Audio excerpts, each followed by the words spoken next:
Hello, I'm the Nerd. Finally got a decent camera and a phone again, so you can expect better quality. Anyway, in the videos. Anyway, all that out of the way. This is another Papyrus 3D devlog. The interactive fiction game engine framework thingy-mabob I'm making with A-Frame currently in my spare time.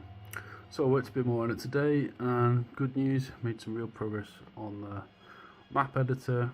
It now has a first run of a deletion routine. The exporting, actually I figured that it didn't really matter that the line breaks in the stringified map array which represented the map data weren't being added, so I just thought let's not keep on farting around with that, and but basically because of that, map exports now more or less work fine. There does seem to be sometimes a little bit of an error with the occasional wall just going into the wrong place, which I've not yet had time to figure out. But first off, I'm going to demonstrate from scratch building a map, and I want to talk about how it's working at the minute and some other associated things. Okay, so I added also the environment component to the scene just to give it you can also customize that from within the editor. I'm going to do that later, but at the minute it's just the one I'm using for the sort of demo running project, which is like a sort of inferno. So it's the same system as before. You start off with a wall, the full height wall, which is the generic wall type, which will be added when you click on the floor. It just adds what is essentially the basic building blocks. So if I open the editor window now, you'll see there's a few more options though. So we've got, I think I talked last time about how we can add a half height. That still works. You've got half height, there you go. So you can also add a half height. Why is it trying to zoom into that picture of my... It's funny actually, that's actually funny because that's like an AI manipulated picture of my face and it's trying to zoom into it. Bloody hell, machines are getting too intelligent. Anyway, I'll get back. So yeah, let me just build a map and export it and just show that that's working, I suppose. So I'm just building like a closed off system there. Could also add in this. Oh yeah, there's a bit of a bug with that one actually, so I'll probably need to go to the new delete mode if it works. Yeah, so then it deletes that. So if you wanted to delete an element and override what you've done, it is a bit slightly off at the minute. So you'll see if like it goes lower down. Doesn't really make a difference in terms of the actual output, because that is just replacing in the array, which is tracking like what the sort of current state of the map that will be exported. It shouldn't really make a difference, but yeah, there are like I said, there's a few things in this which I'm still trying to work out how I get it fully working. Oh, turn off delete mode. So yeah, that's also a bit like you have to you can trigger basically delete mode on and off by clicking on that check mark. I wasn't originally going to do it in the drop down, but I thought it would be just better to do it that way, I think. And I'll just replace these here.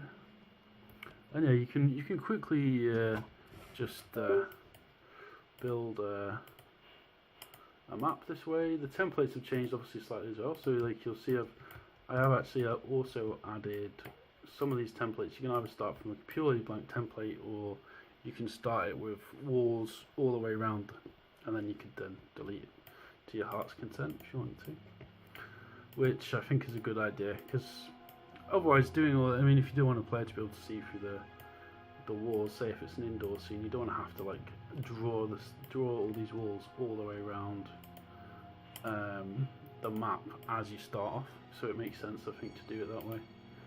Okay, so I'm just building like I said, the basic doors are still in there, but I've not really done much more with that. I need to add a component for that soon, because it will be quite an easy win, I think. As he says. The animation, I think, is the only really complicated bit there, as in like the camera still breaks sometimes like that. Let me just refresh it. I'll build something really uber simple. I'll demonstrate some of the functionality. that camera bug where it sort of drifts off a lot is a bit of a pain in my posterior still. And that really is a pain because it just, there's no real way you can save a state of a map at the current. Though it wouldn't be that hard to do, so I'll probably add it in. Obviously, so you can load in your own custom templates. Also in the interface you'll probably do need it so you can just load either from a predefined list or your own custom template, because again, maybe you as the person who's designing the map often has a, see this just random floating thing, they call it, I mean this is just the A-frame system as well, so I don't know why it does that, to be honest. Anyway, that's extremely annoying, it really is. It's like sometimes the fly cam just flies off into infinity just for no real apparent reason. I don't know if it's because I've got this stupid, I've got one of those, I hate them, like the mouse pads on this laptop, and occasionally I think I drag on it, and I don't know if it just like confuses it or anyway, I'll just build something really sketchy now, and then I'll just go back. Like if I wanted to do this really fast, I'll just download the maps by accident. Don't do it again. For sake. Pardon my French. I'm pretty sure that's not I don't know, it might well be an error with the implementation, but it's just literally using the generic fly cam. Anyway, for some reason now it's happening loads, which it wasn't doing before, which is fun. Anyway, there we go. So I'll just create some rooms here. Something basic. I'll create like 3 different rooms with some gaps in between for some, whatever. Like blah, blah, blah.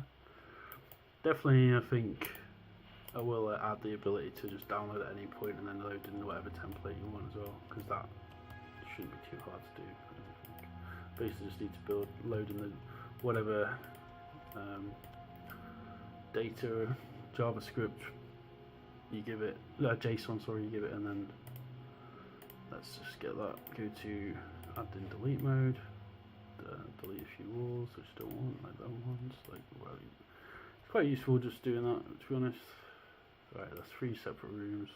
Get off delete mode. Fill in the gaps, like here. Just close this menu. I'll have to delete that now. Also, probably wanna go there. So it's a bit awkward at the minute, actually. Like as you'll see from my own experience of working on it. Sometimes it is a bit awkward in terms of the interface. I'm probably going to make hotkeys for like deleting stuff, toggling things on and off. That will make it, I think, significantly easier. So I'm on delete mode now, so let's just delete that. I just need to tidy up a little bit, turn off delete mode. And like, yeah, it's so easy because it's based on a click, but it's dead easy because if you're flipping between these menu items, for example, it's almost impossible unless you aim away to avoid that happening. I mean, I suppose you can do it without, if you just purely like I'm doing here, use the keyboard. That one, delete that. Okay, so now we've got a simple room, 3 rooms basically. I'm just going to download that map, and that just outputs this. So it's like a bunch of, I think it's 50 by 51. I'll quickly just demo this and then I'll end the vlog there. I just thought I'd update on the progress. No, stop trying to trigger me to my it's got like some weird auto track. No, stop it. I'm going to keep that in, that's quite fun.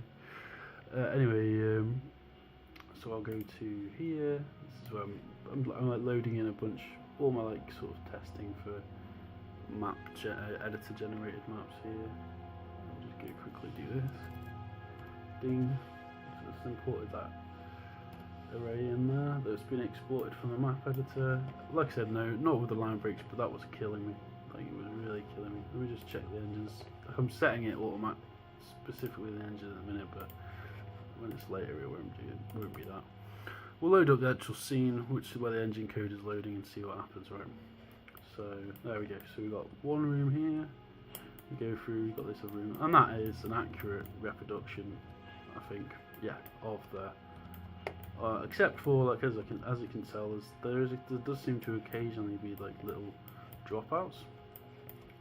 For example, it seems like here there's a gap where there probably shouldn't be. But it's built the basic, it's built the level. I'll just check here. So if you look back on the original, there is no such gap there. So there is some sort of error going on there, which I'm not really sure about why that's happening. But apart from that, basically the map exporting works. But yeah, this is, you can just check that actually. There maybe is a gap there. No, there isn't. So there does seem to be, or it could be here. What was it again?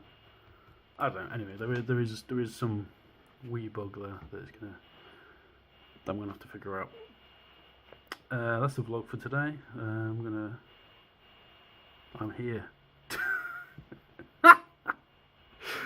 I'm gonna have to work on a few of those bugs. I'm gonna look into adding the characters, and I want to get back to the also to the interactivity functionality with talking to NPCs as well, and character adding. That's probably what I'll work on next. Because I've already implemented it, I just need to figure out how to implement it in the editor. Is there anything else?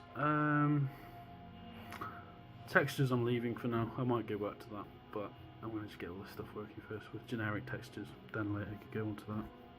That's that. Right, bye. Like and subscribe by the way.